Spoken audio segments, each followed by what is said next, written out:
Well, welcome back. Good to have you. Today's topic is really going to be one that's dear and near to my heart, and one that is kind of misinformed. I'd say most people are misinformed about it because of the media telling us things that are half-truths. You can go onto my website and you go under the section that talks about resources, and you'll get an idea of how real this really is.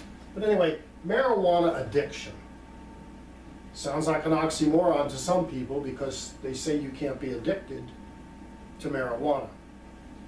Truth is, you can pretty much be addicted to anything. That's it in a nutshell. It's pretty simple. You can be addicted to candy. You can be addicted to sugar. You can be addicted to coffee. Now, some of those, especially coffee, for example, and even sugar, is actually a physical addiction. Some people say marijuana is not a physical addiction. Doesn't matter. It's an addiction. If you're one of those people who needs to do marijuana on a daily basis, or even just every night to relax, or every night to go to sleep, or I have to do it, I only do it on weekends, and I'm in control of it, you probably have an addiction.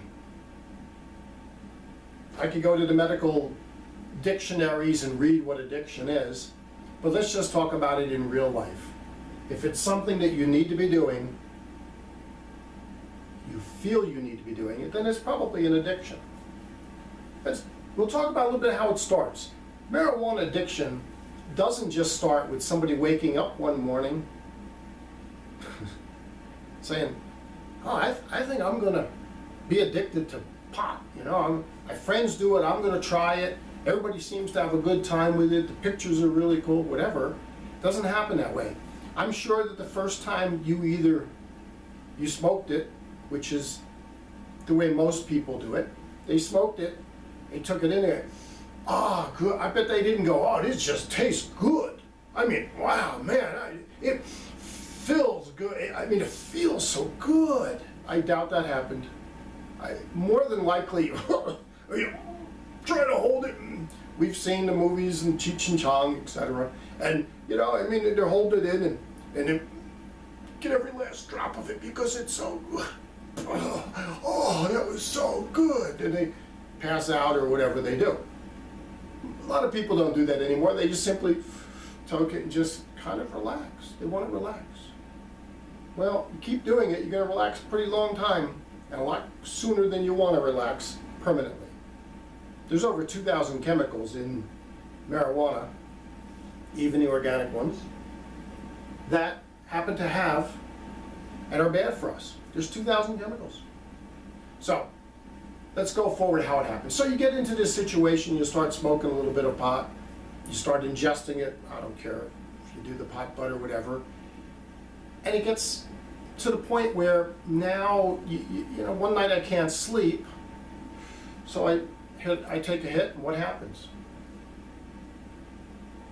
Next night, can't sleep, I get a hit.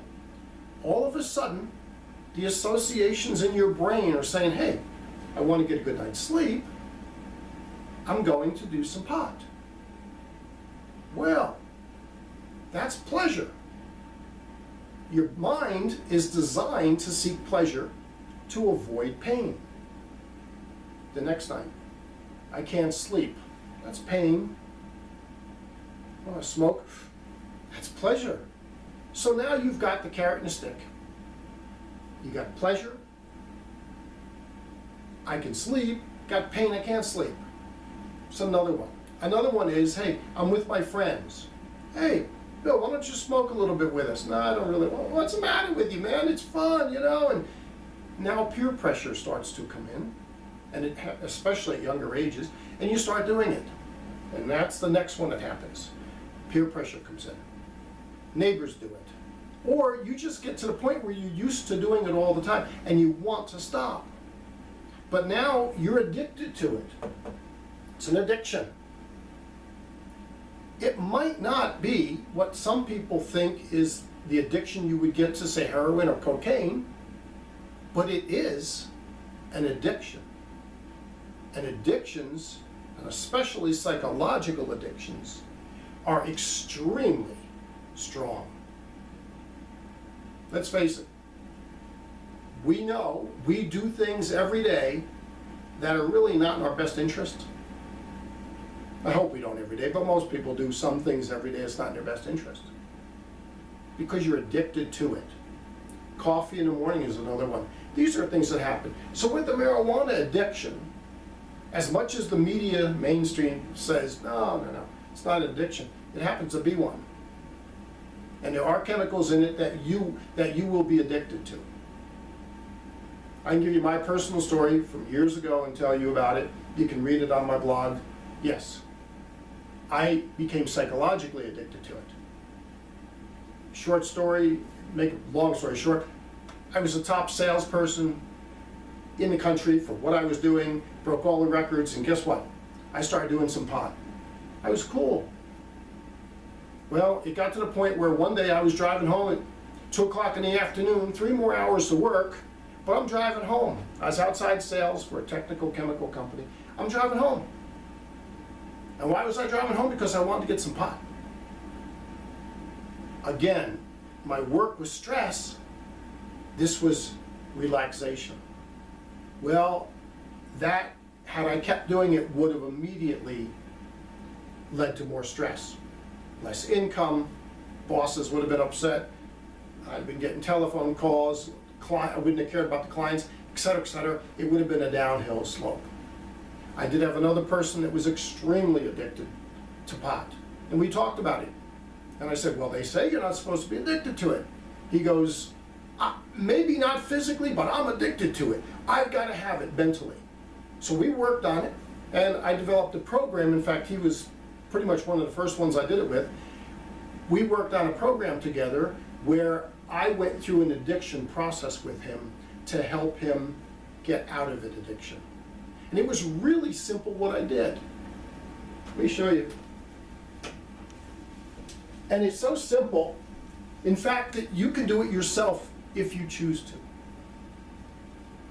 You can also do it the easy way, let us help you, but there is a way to do it yourself. First thing I did was we would make a list, and the list was twofold. Number one is all the reasons that were no. Not good and yes. And yes was good. I don't write too good. Yes is good.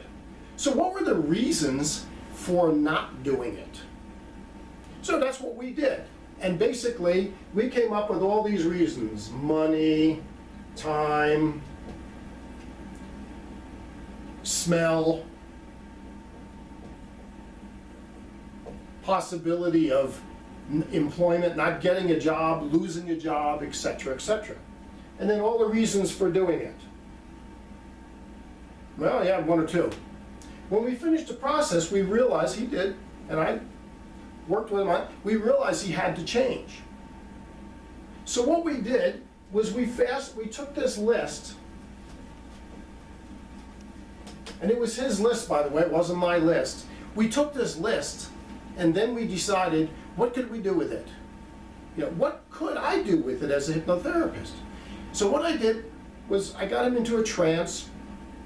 By the way, all hypnosis is self-hypnosis. I guided him, and he went into the trance. He could have said, no, I'm not going to do it. And halfway through it, he could have said, no, I'm not. Even in the deepest trance, he could have said, I'm done, and stood up and been finished. But he said, no, I want to do it. I want to quit. I want to see how well it works. Okay, we're going to do it. So what we did was we wrote down what his life would look like in 1 week. What would happen in 1 month, 6 months, 1 year, and 5 years. That's how we did it. So we took him through the process, and in 1 week, what would change in his life? Not much, except he'd have a little bit less money and a little bit less time. 1 month. Well, now he's got a lot less money. He's got a lot less time. He's taking away, and this is what it was, he was taking away time from his family. He was taking time away from his wife. He was taking time away from work, so therefore the money went down. We went 6 months. We went 1 year. We got to 1 year, and guess what happened? In his mind, he got fired at work. He got fired because his work said you're not supposed to smoke, even though it would be, quote, legal now, especially now. And I'm, by the way, in California doing this right now, so it's legal for us to smoke right now. We go down and buy it recreational. Same thing in Colorado. But the company said no, so he gets fired now. Now he can't get a good job, so he starts getting cheapy and lousy jobs, and because every time he goes for a job, he's already, why were you fired? Well, you know. And the company, of course, is going to say substance abuse. 5 years, in 5 years' time, he went from having a family in his mind to losing his family, to losing his job, to losing his career, and to losing the life he thought he could have. All because he was going to smoke pot. Intense pain. Let me write this on here, because this is important to you. This is pain. This is what we're talking about. This caused him intense pain. Well, when we did the therapy, we actually did the hypnosis session. Took him, he felt this pain, and as soon as he felt it, tears were coming out of his eyes. He was shaking and shivering because he realized this is what was going to happen. He saw it in his own mind, he felt it. And the reality was, it was reality of what would happen. Imagine now that you're a doctor, that you're a lawyer. Imagine that you're an engineer. You're working for a big company with a great pension plan and everything else, and you get caught. That's what we're talking about. I have a relative of mine who got caught running, I'm just saying, construction equipment to keep it out of the way. He was running a construction equipment, taking, in this case, a bucket loader, dropping it into a dump truck. One of the rocks fell out of the dump truck, went down on top, cracked the windshield of the truck driver, a dump truck, in the same construction company, no other extra company, so it was his company with him, the company he worked for. Okay, that's called an accident. First thing they did, brought him in, brought in the driver, both had to do tests, P-test. He flunked. Immediately, when he came back to work, the test had gotten there before him.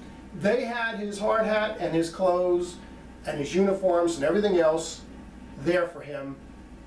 His lunchbox, whatever he had, told him, you're out. That was about 10 years ago. And he still hasn't been able to get a great job. He had a great job. So it's painful. That's what we're talking about. So knowing that you use that pain, we then go to the second part of the process. After we do the first one with the hypnosis, etc., and this can be done, by the way, on Skype. It can be done on FaceTime. You don't need to do it on any of those, because you can just simply put earphones in or talk with me on a phone and it'll do it. We can do this remotely. Beautiful thing about the internet now, especially with the connections we have. So then after we finish that, I got him up, said, okay, relax, get out of this situation. Okay, move around, get rid of the hypnotic state that you're in. Then sit back down. Okay, put your head back and relax. Take a deep breath. I put him back into a quick hypnotic state, and we talked about 1 week again, except this time pleasure. If he quit, what would happen? He would have a little bit more money. His lungs would clean out. Imagine that one. How about 1 month? Now he's got more money. More time. His lungs are now clear, because when you smoke this stuff, it hurts your lungs. It burns them. 6 months, he's got way more money. More time. And his lungs, you're somewhere between 6 months and a year, your lungs are back to what their original condition. So now he has more health. 1 year. Now his lungs are back perfect to where they should have been. He's got lots more money, time, and you know what? His social friends don't care if he doesn't smoke anymore. In fact, half of them quit. He helped them through the same process. But that's just a side benefit. Finally, go to 5 years. Now he has a great job. He kept his job, actually got a better job. And anytime they ask and he wants to go, oh yeah, I'll take a test. I don't do it anymore. So life became great. So this is the pleasure. Simple, simple, simple. Pain, pleasure. Well, now we have the twins, the twin motivators of life. We have, they call it carrot and the stick. He gets his cake and he gets to eat it too. Yes, he has the pain, he doesn't want to do it anymore, and then he goes to the pleasure. Look, I came out with this a long, long time ago. I did it for me, for weight loss. Here, I have found that some people desperately need this kind of help, especially with marijuana addictions. Some people say, well, marijuana leads to the next thing, to the next thing, to the next thing. You know what? I don't know that it does or it doesn't. I just know that the behavior, that your behavior doesn't change unless you change. If you have an addictive behavior, yes, it's going to go to other addictions. That process will do more for you than any other process you've ever seen. And by the way, it doesn't take years. It takes hours. Anyway, blessings to you. Talk to you on my next video log. Thanks.